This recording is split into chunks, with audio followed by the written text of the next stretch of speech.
ইট কামলা ইট বানাইয়া চারদিকে ভাটা সাজাইয়া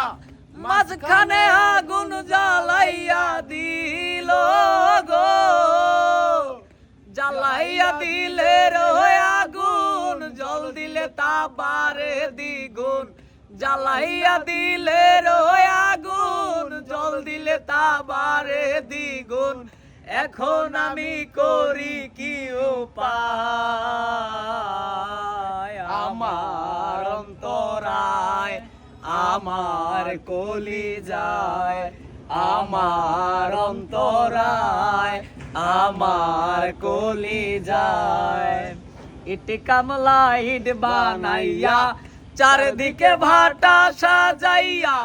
মাঝখানে আগুন জ্বালাইয়া দিল গো জ্বালাইয়া দিলে রয় আগুন জল দিলে তা বারে দ্বিগুণ জ্বালাইয়া দিলে রয় আগুন জল দিলে তা বারে দ্বিগুণ এখন আমি করি কি উপায় আমার অন্তরায় আমার কলিজায় আমার অন্তরায়